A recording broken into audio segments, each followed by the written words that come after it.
Buenos y soleado día. Era un vídeo muy cortito con dos de los apartados que había para hoy. Hoy había 4 apartados, voy a hacer los dos que considero un poquito más complicados. Vamos a ver. El apartado E. Tenemos esta función de aquí y me piden su crecimiento, decrecimiento y posibles máximos y mínimos. Bien. Lo primero es ver quién es su dominio. Su dominio tiene denominador y el denominador en una función no puede ser igual a 0. Por lo tanto, el dominio serían todos los reales menos el 1. Si pongo 1, 1 menos 1 daría 0 y por tanto el 1 no tendría imagen. Así que dominio todos los reales menos el 1. A partir de ahí, crecimiento de crecimiento. Hacemos la derivada. Derivada de un cociente. Derivada del numerador 2x por el denominador sin tocar. Por el denominador aquí sin tocar.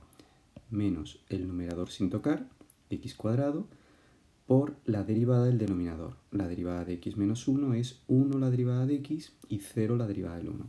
Por tanto, este 1 de aquí. Para poder igualar a 0, ver cuando una derivada como esta tan grande es igual a 0, mayor que 0, menor que 0, hay que resolverlo un poquito.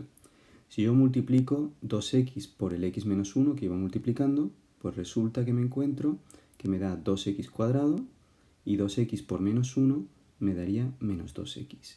Y x cuadrado por 1, que sería menos x cuadrado. Ahora restamos arriba lo que se pueda. Resulta que 2x cuadrado menos x cuadrado daría 1x cuadrado. Y menos 2x, que lo tengo aquí. Ya tengo la derivada arreglada al máximo posible. El denominador nunca me interesa elevarlo al cuadrado, porque manteniéndolo al cuadrado sé que siempre es positivo. Y a mí una de las cosas que más me interesan de la derivada es su signo. Y si yo ya tengo en cuenta que este denominador es siempre positivo, repito, por ser algo elevado al cuadrado, entonces ya no me tengo que preocupar por el signo del denominador. Otra cosa, cuando igualas a 0 una fracción, un cociente, una fracción solo puede ser 0 si el numerador es igual a 0. Es decir, el denominador desaparece, entre comillas. No lo puedo quitar, pero a la hora de igualar a 0 no lo tengo en cuenta. Solamente el numerador. Bien, este numerador igualado a 0 es una ecuación de segundo grado, incompleta. Sacamos factor común x por x menos 2. Y ahora eso es igual a 0 si o bien x vale 0, primera separación y primera solución, o bien x menos 2 es igual a 0. X menos 2 igual a 0 cuando x, el 2 lo paso al otro miembro, cuando x es igual a 2. Y ya tenemos las dos soluciones, los dos valores en los que esta derivada vale 0. Vale 0 en 0 y en 2. Bien, como yo lo que necesito es también el signo de la derivada, estos son puntos singulares, son posibles máximos o mínimos, el 0 y el 2.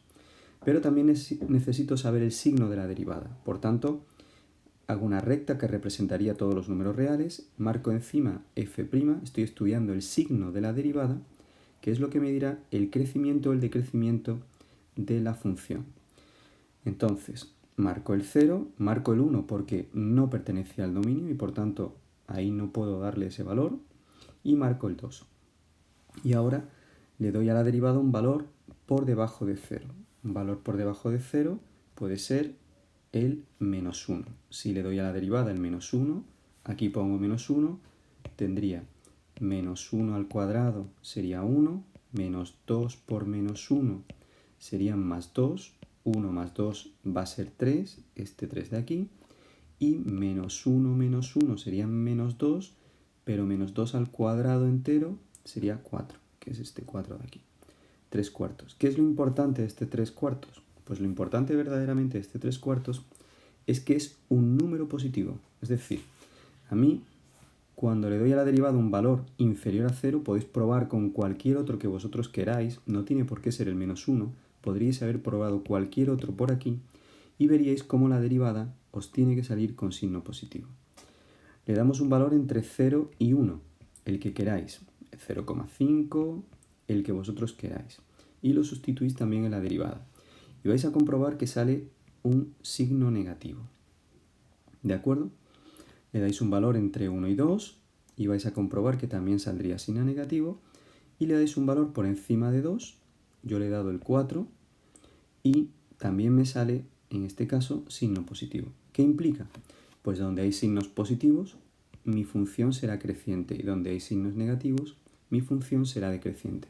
Por tanto, la f original, repito, mi función original, por culpa de este signo de la derivada, es creciente en el intervalo que va desde menos infinito hasta 0, es decir, desde menos infinito hasta 0, mi función es creciente. Desde 0 hasta 1 sería decreciente y también desde 1 hasta 2. Por tanto, en el intervalo 0, 1, unión con el intervalo 1, 2.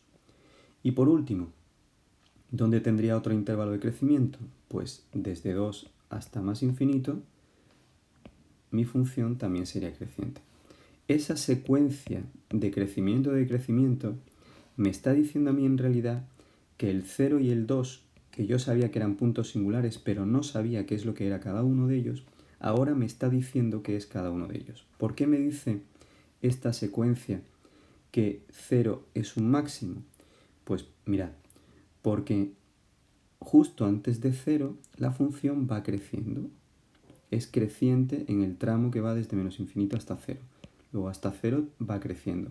Y cuando llega a 0, la función es decreciente. Por lo tanto, he hecho un pico de este sentido. Crecimiento y decrecimiento. Y ahí tenemos esa montañita y por tanto en 0 tenemos un máximo. ¿Por qué en 2 tenemos un mínimo? Pues porque justo antes de 2 la función es decreciente. Es justo antes de 2 es decreciente. Y posterior a 2 es creciente. Por lo tanto en 2 lo que tenemos es un pico en este sentido y por tanto es un mínimo. ¿De acuerdo? Bien, rápidamente la otra. La otra hemos hecho ya una función parecida a esta, ¿no? Es un cociente de dos polinomios de primer grado, me vuelven a pedir crecimiento de crecimiento, máximos y mínimos. Tiene problema de dominio, lo tiene esta vez en menos 2. Menos 2 más 2 sería 0. Y ponemos el dominio y hacemos la derivada porque queremos el crecimiento y el decrecimiento. La derivada es derivada del numerador, derivada de x sería 1 menos 0, o sea, solamente el 1 por el denominador sin tocar, por el x más 2, menos el numerador sin tocar, x menos 1, por la derivada del denominador. Ese denominador, su derivada es 1 más 0. Así que es este 1. Lo arreglamos un poco. 1 por x más 2 es x más 2. Y 1 por x menos 1 sería 1 por xx, 1 por menos 1 menos 1. Pero como tenemos un menos delante, resulta que es menos x más 1. Mucho cuidadito con este paréntesis, ¿vale? Aquí, que este menos va a cambiar de signo el resultado que nos dé esta operación. Por tanto, menos x más 1. Cuando arreglo esto, x menos x se irían. Y 2 más 1 da 3. Por lo tanto, esta sería mi derivada y el denominador lo dejamos sin elevar al cuadrado, porque repito, en realidad me interesa más tenerlo así, dado que así yo sé que esto siempre va a ser positivo y no me voy a preocupar por el signo de esto. Con lo cual, en realidad, analizar el signo de esta derivada es algo muy sencillo. ¿Por qué? Pues porque si esto es siempre positivo y 3 es un número positivo, yo sé que esta derivada, para cualquier valor que yo ponga en la x, va a ser siempre positiva. Poned en la x el número que queráis, el que os dé la gana. Por ejemplo, si pongo 7, 7 más 2 serían 9, y 9 al cuadrado son 81. 3 partido por 81 es positivo. No me importa que sea pequeño o grande, pero sería positivo. Alguien dirá, bueno, ¿y qué pasa si pones un número negativo? Por ejemplo, el menos 10. Menos 10 más 2 serían menos 8. Pero menos 8 ese menos 8 iría al cuadrado. Y menos 8 al cuadrado serían más 64. 3 partido por más 64, 3 partido 64 sería un número positivo también. Pongáis el número que pongáis, esto es positivo y por tanto la derivada va a ser positiva siempre. ¿Y puede ser igual a 0? Que es la pregunta que siempre nos hacemos con la derivada. Pues esta derivada Si yo la igualo a 0, hemos dicho un cociente solo vale 0 si el numerador vale 0. Pero 3 es una constante, no hay x. Y por tanto, y3 es evidentemente distinto de 0. ¿Qué quiere decir? Que esta derivada nunca es 0, por tanto, no tenemos, he puesto aquí la derivada, no es nula para ningún valor de x. No tenemos puntos singulares, no tenemos candidatos a puntos singulares. ¿Por qué he puesto aquí el menos 2? He puesto la misma recta que antes, todos los reales. He puesto aquí la derivada y a mí me preocupa el signo de la derivada. Y he puesto más y más. Ya hemos demostrado antes que esta derivada siempre es positiva. Bien, ¿y por qué he puesto aquí el menos 2? Pues porque menos 2 es el valor que no pertenece al dominio. Así que ese valor no se lo puedo dar. ¿Qué contesto para abreviar esta vez? Yo podría contestar f es creciente desde menos infinito hasta menos 2 y f es creciente desde menos 2 hasta más infinito. Pero para abreviar he puesto que f es creciente en todo su dominio. Es decir, como siempre es positiva la derivada en todo el dominio, f es creciente y por tanto, en este caso, no tiene puntos singulares. No tiene máximos y mínimos. No tiene puntos en los que la derivada valga 0. Bien, pues un abrazo y os lo paso también por correo la solución de estos dos.